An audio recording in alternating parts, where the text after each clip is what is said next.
Okay, so as I said to you, particularly in this period in March, you've got a huge opportunity for healing and meditation and mysticism. All of that comes in, being able to go really deep to get, also imagination and inspiration comes in. But from this point of view, Chiron will be taking more prominence during April. So this is all about deep healing, but this is healing for things that have like reoccurring circumstances, or it could be connected to a past life where something comes up and it just has that deep feeling about it where you just feel really uncomfortable. But it's normally a repeated thing, something that has not been sort of solved or resolved the first time round. So then it gets suppressed, or you sort of paper over it, and then it keeps popping up as you go along. It's a bit like trying to keep a beach ball underwater. If you lean on it, you can maybe hold it down for a little while, but sooner or later it's going to pop up. So Chiron healing, it's about that. It's about opening up those wounds to deal with them once and for all. Open up the wounds, let the light in. This is wisdom through pain. That's what Chiron's about. And this can be physical issues as well, but it's normally emotional and in the emotional body. And this can be things like betrayal or fear, or circumstances that keep coming up, which make you very uncomfortable. If it's a physical wounding, then you need to go back to the original time it happened, the first time it happened, and examine what was going on around at that time. Examine the emotions, open it up again. Just acknowledge that pain or whatever it was that you went through the first time has had a place. It's had a purpose in your life. So you have to acknowledge that. You have to acknowledge that that's had a place and a purpose. Accept it, and then do a forgiveness ritual to release yourself from there. So you want to release your energy from there. So forgive the situation. You don't have to forgive the person if a person is involved, but you can forgive yourself and you can forgive the situation so that you can release your energy from there and then move on. But it's sort of, you've got to open up, and you've got to be absolutely honest as well about what went down the first time it ever happened, or what the circumstances were. If you need help, Chiron is all about natural therapies as well, and this can be any of the natural therapies. It can also be natural remedies, natural medicines, and so on. You can use Bach flower remedies, which work on multiple levels within the psyche and in the body. Whatever you're drawn to, whatever you feel that you can help, then try different ones. But it's all about that natural help. It can also be medicinal, and it's also about understanding that and coming to grips with that, because whatever process you go through in this healing, this opening up and healing and allowing that wound to actually fully heal now, because you've opened it up, you've let the light in, and you've acknowledged that it's had a place in your life. That acknowledgement is important, because then you don't suppress it, all right, and accept it. And once you've been through that process, you can help others, because you've now learned something really, really valuable. And everything you learn gets recorded in the Akashic records for other people to tap in to learn from. So don't think that any learning experience that you go through is lost. That's never the case. Every single thing that you learn while you are here is recorded. And that is like a library for others who may be going through something similar. But you can actually manifest this knowledge fully in your day-to-day life. You can help others just by giving a bit of advice or support or holding their hand, or you can make a profession of it. It's a wonderful key, and this is why the K is what represents Chiron's energy. So it's all about that, but it can also be, sort of any kind of study of the natural therapies or of study of the natural world is looked upon greatly from the Chiron point of view. And you can make, as I said, you can make a profession from it. But it's also just, it's getting healing. Really, that is the main thing with this card. And you have an opportunity now in this month. So now, for you, as I said, some of these qualities may be interchangeable, but we've got Mawu, Mother Earth, and we've got Venus, Love. You are called upon to help with environmentalism. This is one aspect of her, but her other aspect is grounding. So as I said to you, during this very potent Piscean energy, you're going to, you'll be literally carried away on the wings of love. So you could be feeling this very, very strongly at this time. And it's just about raising your frequency, raising your vibration, and staying in that love vibration. Love is the fabric of the universe. It is all there is. Everything else is a learning experience, and it's created by you. So, but love is eternal, and it's the language of the universe. So all things to do with love come in with this, and you can get a little bit carried away with it. As I said, sometimes with the Piscean energy that is possible, but just make sure that you're grounded and do grounding activities. So this can be spending time in nature, which is what Chiron is all about. Spending time in nature, whether it's walking, hiking, spending time near water, or just getting your hands in the soil through gardening, anything that keeps you grounded, anything that keeps your feet on the ground.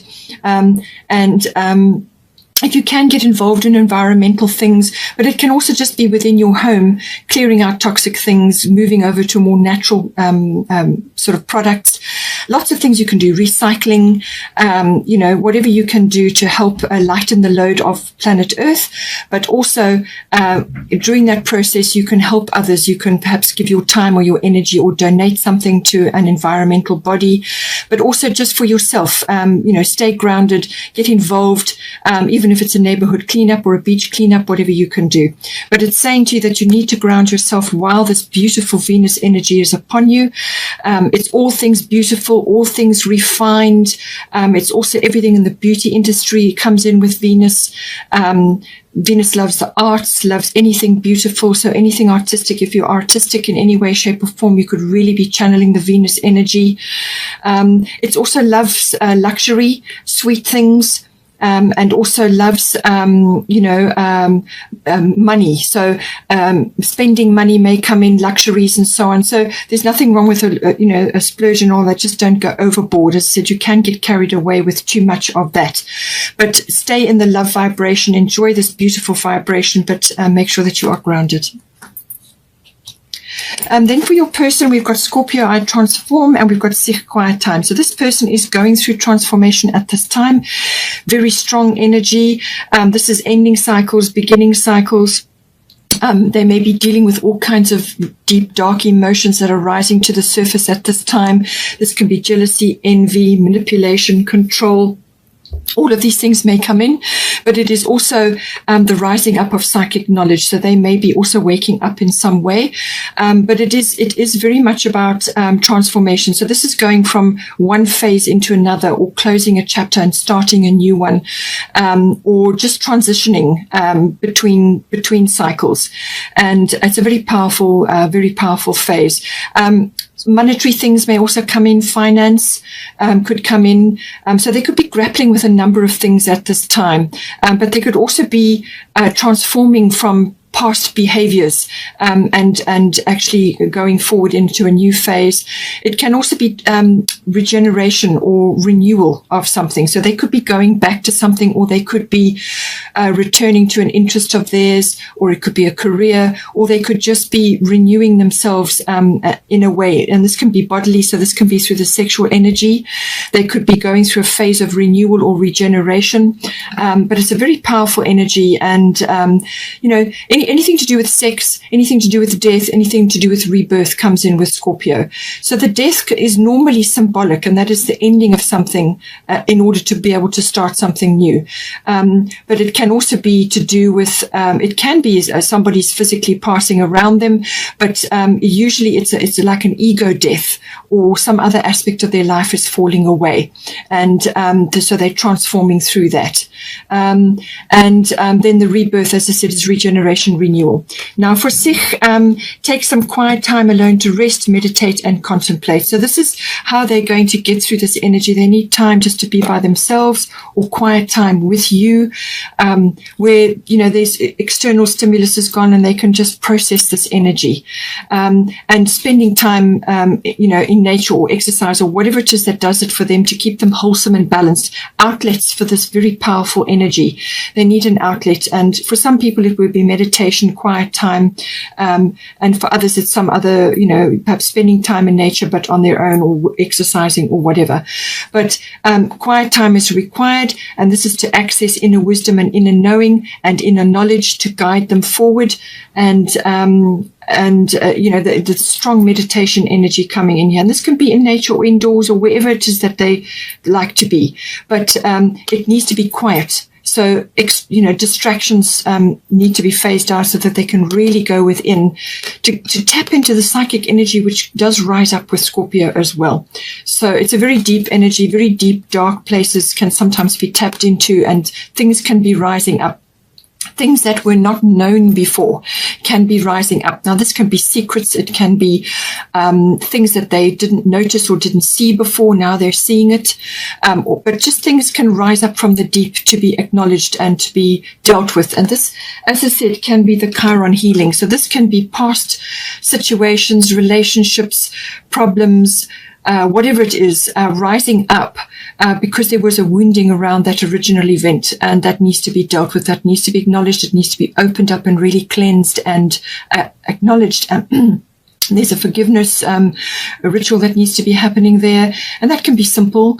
There's lots of different ways to do that, but the main thing is to release energy from being trapped in that situation so that they can pull the energy back to themselves for regeneration and renewal.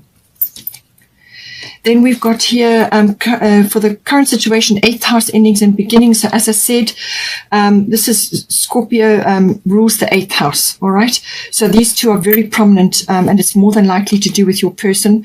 But so everything I said for Scorpio applies for the 8th house as well. But financial issues may be very strong with the 8th house. This is normally big finance. So this is investments, inheritances, insurances, legacies, assets, banking, accounting, tax comes in very strongly. Anything to do with big finance, all right? And if there has been some sort of death involved, that it may be coming into your relationship in some way, then it could be in the form of an inheritance, dealing with that, handling other people's money, something like that, setting up a legacy. If you've been together a long time, and you already have children, or perhaps your children have grown up, then you could be very well looking at long-term finance, how you're going to change that, legacies, and so on. But again, sexuality comes in. Any sort of sex, death, and rebirth, as I said, those same themes keep coming up. Regeneration, renewal, and the psychic energy again. So, but also some deep things that may have not been seen or acknowledged before could be rising up to be dealt with, but they need to rise up. Otherwise they fester, and that's what causes problems. Okay. So Athena, inner wisdom, you know what to do, trust your inner wisdom and take appropriate action without delay. All right. So you know what to do. You've got, you've got some powerful energies. Your person's got some powerful energies, and you're going to just know. You're just going to know. You've got your inner wisdom here with the owl, and there's a full moon coming in. So full moon in March will be the 28th, and that's in Libra. So there's somewhere around there you may notice something as well, but it's inner wisdom, tapping into that. There's communication as well.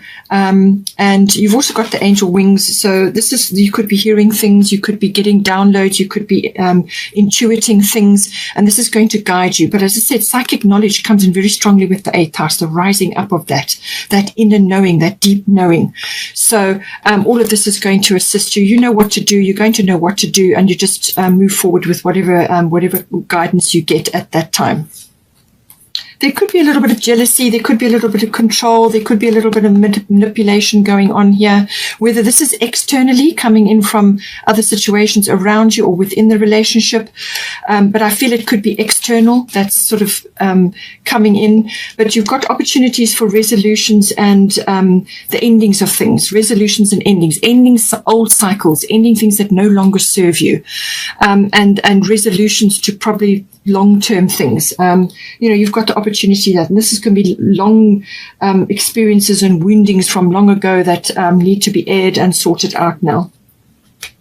But honesty is going to be important here. Okay, very important. So now you've also got a personal issue reaches resolution, full moon in Cancer. So this goes with everything I've said. The Cancerian side of it is normally family and domestic issues. So this could be within the home, but also family, whether it's your extended family or whether you actually have a family with your person.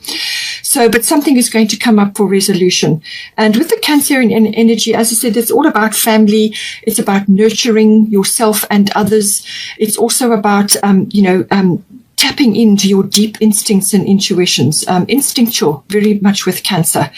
Very resilient energy as well. They can really bounce back from all kinds of things. They can really bounce back. So gather that energy around you. Be resourceful. That's another quality of Cancer. Be resourceful.